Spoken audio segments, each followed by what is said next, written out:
কিশোরগঞ্জে ৫ দফা দাবিতে জামায়াতের বিক্ষোভ মিছিল অনুষ্ঠিত হয়েছে। কিশোরগঞ্জ থেকে মোহাম্মদ ওয়াহিদের তথ্য ও ভিডিও চিত্রে বিস্তারিত ডেস্ক রিপোর্টে।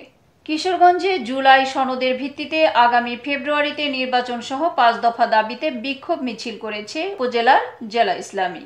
শুক্রবার জুমার নামাজের পর শহীদি মসজিদের সামনে থেকে মিছিলটি শুরু হয়ে বড়বাজার মোড়ে সংক্ষিপ্ত সমাবেশের মাধ্যমে শেষ হয়। মিছিলে নেতৃত্ব দেন কিশোরগঞ্জ জেলা জামায়াতে ইসলামীর আমির অধ্যাপক মোহাম্মদ রমজান আলী।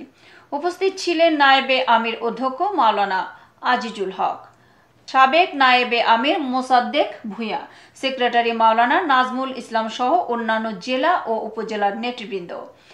সমাবেশে বক্তব্য রাখেন জেলা জামায়াতের আমির অধ্যাপক মোহাম্মদ রমজান আলী। তিনি বলেন, দেশে একটি নিরপেক্ষ ও গ্রহণযোগ্য নির্বাচন নিশ্চিত করতে হলে জুলাই জাতীয় সনদের ভিত্তিতে ফেব্রুয়ারিতে নির্বাচন দিতে হবে।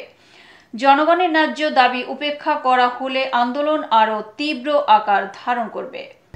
জাতীয় পার্টিকে নিষিদ্ধ করা, লেভেল প্লেইং ফিল্ড এবং সংস্কার সাধন করে আপনাদের নির্বাচন দিতে হবে এবং সেই নির্বাচন ফেব্রুয়ারিতেই হতে হবে।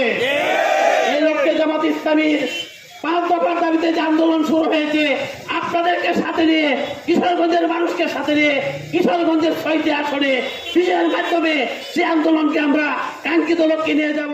এতক্ষণ সঙ্গে থাকার জন্য ধন্যবাদ। i1 টিভি নিয়মিত আপডেট পেতে ভিজিট করুন আমাদের ওয়েবসাইট, ফেসবুক, ইনস্টাগ্রাম ও ইউটিউব চ্যানেলে।